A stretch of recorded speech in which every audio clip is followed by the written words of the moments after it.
And the gatekeeper to that, the gatekeeper to whether or not you want to simplify your life is your brain. And it's the thoughts you have about what it will take to simplify your life, right? Your brain wants to keep you safe. So it's like, oh, that's too much work. So we're not going to do that. Here is good enough. Hi, I'm Jay, a certified personal and executive coach who believes that rediscovering ourselves takes just a little bit of courage. This show is focused on helping you develop the mindset and the courage to become curious about the thoughts holding you back in life and intentional about making changes that'll help you live your best life. And we're doing it one episode at a time. Hey, my curious friends, what's up? Welcome to episode 80. Today we're jumping into how you can simplify your life starting right now, starting today. All right, are you ready? Okay, before I get started, if you're a fan of the show, please do me a favor. Go ahead and click that 5-star rating on iTunes and write a review. Please, Intentionally Curious only grows to reach other listeners when awesome humans like you take the time to rate and review the show and to share it with other people that you think could, benefit from the community. So let's get together, band together, my friends. Okay, so let's jump in.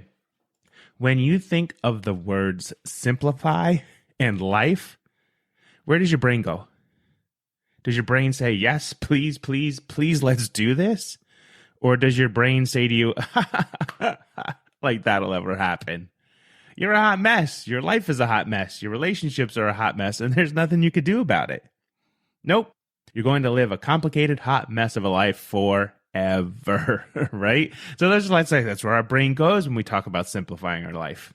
But I know from my work that everyone on the planet needs help simplifying their lives. The question isn't a matter of need, right? It's not a matter of need. It's a matter of whether you want to simplify your life or not. And the gatekeeper to that, the gatekeeper to whether or not you want to simplify your life is your brain. And it's the thoughts you have about what it will take to simplify your life, right? Your brain wants to keep you safe. So it's like, oh, that's too much work. So we're not going to do that. Here is good enough. All right. So what are you thinking right now? Yes, please. Let's do this. Or are your thoughts more of a hot mess kind? Either way, ask yourself this question right now. What do you actually need to be happy in life? What do you actually need? Is it a strong and fulfilling relationship? Is it money? Is it freedom? Is it to be better organized? Is it to feel calm in your house? Is it to have a strong partner and a great family? Regardless of what your answer is, remember, this is you as you move forward. Everything in your life takes up space, literally and figuratively. I'm going to say that again because it's really important. Everything in your life takes up space, whether it literally takes up space in your house or your closets or your garage, your attic, or it figuratively takes up space in your brain. Right? Think about it. You buy a lot of crap you really don't need. It takes up space in your closet. It takes up space in your drawers, your attic, etc. Buy into a lot of negative thinking, and that also takes up a ton of space in your brain. And that space could be better used to focus on getting what you want from life rather than focus on what you don't have or what you think other people think about you, which isn't something people really are focused on because you know what? They're too busy focused on themselves. Do you spend a lot of time just running around? You got it right. The calendar is another place that takes up space. Your calendar and the items on it take up space. And your calendar is probably not all that organized either because you focus on the urgent and not the important in your life. My friends, abundance is a good thing when it comes to living the most fulfilling life you can possibly live. And an abundance of negative thoughts, an abundance of negative stuff, an abundance in a busy calendar, that's not the way to get it done. So what do you really want from life? Think about that for a moment. Ask yourself that question right now and answer it. Press pause if you have to. What do I really want from life? And then say it out loud. And then get really excited about that idea that you can actually have it. That you can actually get what you want from life right now. Are you excited to do that? Are you ready? Are you pumped up? Because I'm going to tell you how you can do it right here, right now. Okay. First and most importantly, throw out the negative self-talk. Throw out the negative self-talk. So shame, pity, living in the past, not being in control of your personal power, that's got to go. You got to get rid of those things. And it should be the very first thing you throw away. The sooner you get rid of the negative chatter in your brain and kind of sweep out all of the negative thoughts, the easier it is for the other things I will share with you today for you to accomplish them. Okay, the single greatest question you can ask yourself whenever you find yourself in negative talk land is, how does this thought serve me well? Or how does this thought serve me in this moment? Or is this thought going to help me move forward in life? I like to think of it like, how does this thought serve me well? That's usually my go-to. And it's a single question to say, is this helpful right now? All right. So it's going to bring you back. If you ask yourself that question, it's going to bring you back before you cross into the land of spiraling and anxiety and everything that's going on in your life.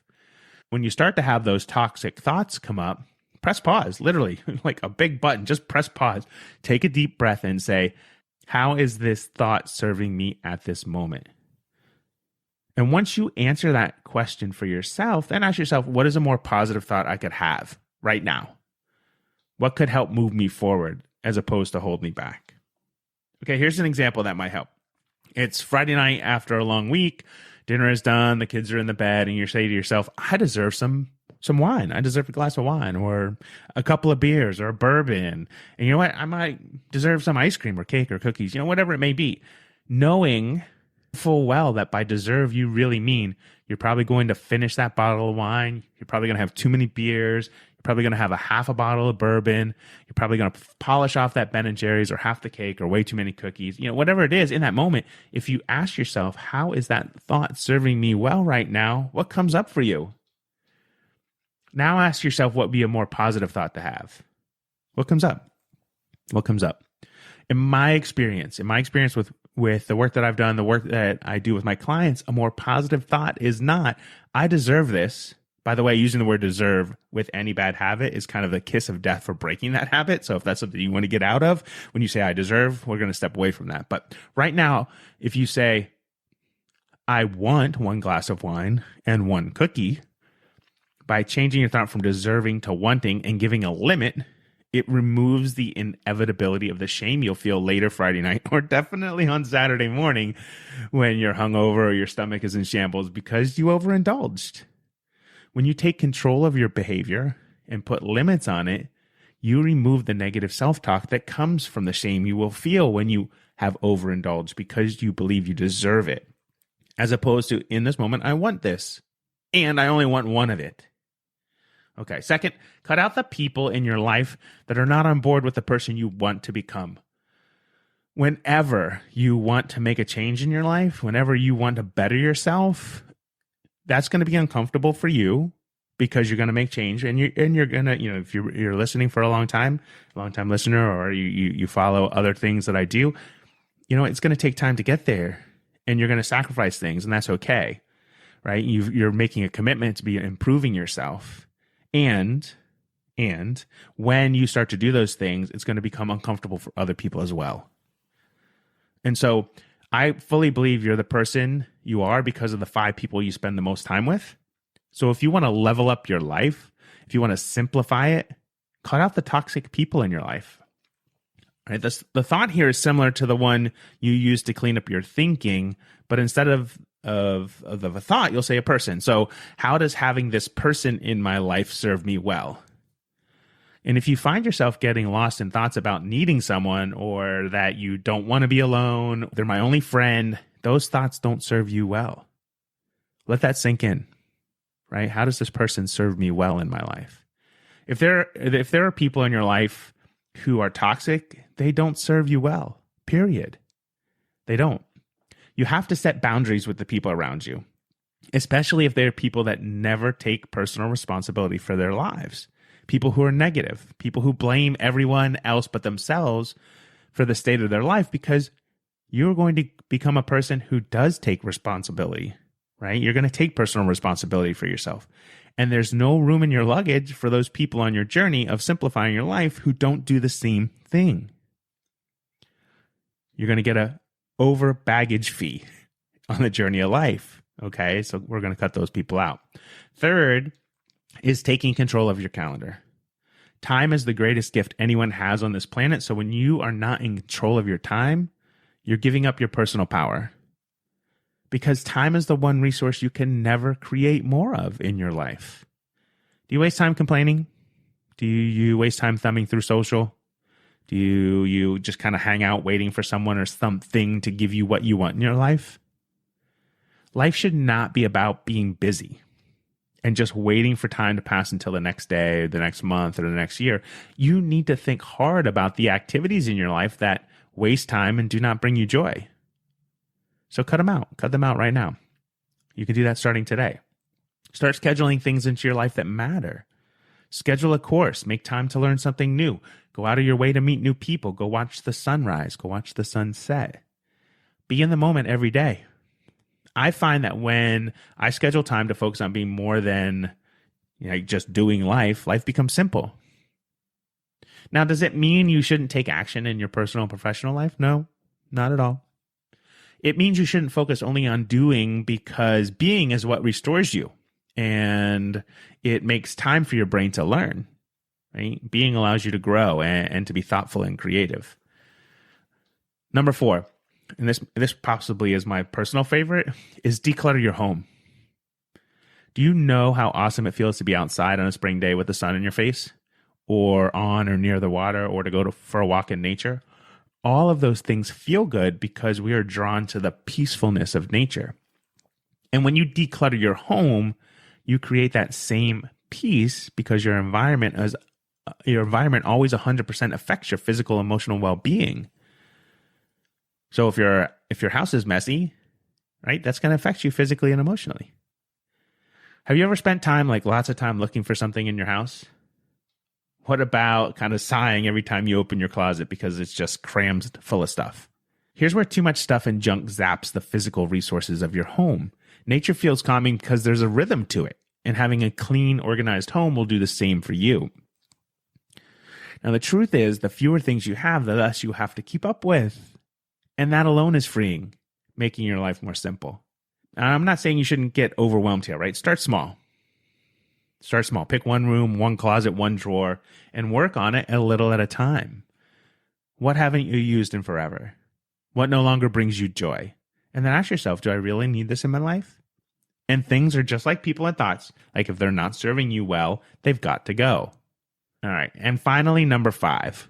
How are your finances, my friend? How's money in your life? And this is true, regardless of how much money you have, if you don't have control of your finances, your mind will be cluttered with how to get more. And you'll always be focused on the lack of it. And it will rule your world. And most of the time, it will be subconsciously.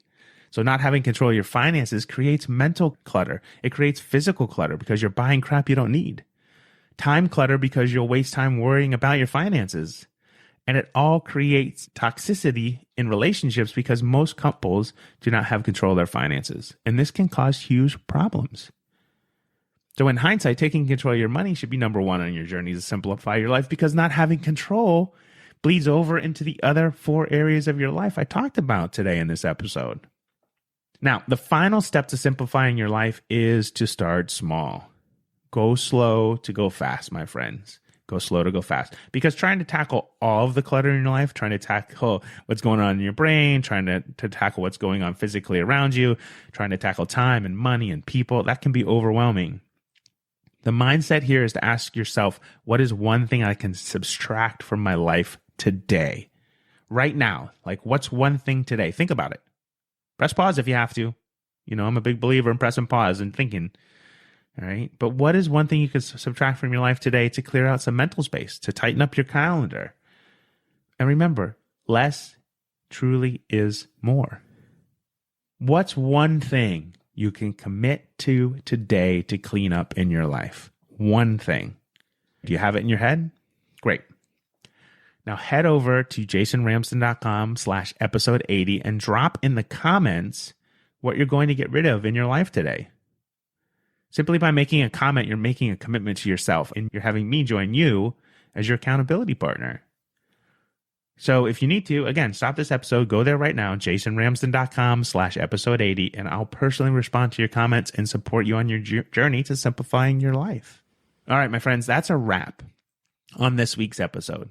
And always remember, be willing, be curious, and be intentional. And until next week, keep doing the work. You've got this. Hey, friends, who's your mindset coach? If you don't have one, it would be my honor to work with you. If you're ready, visit jasonramsden.com and click Get Started in the upper right-hand corner of the screen to schedule your free call today. I hope to talk to you soon. Until then, have an amazing day.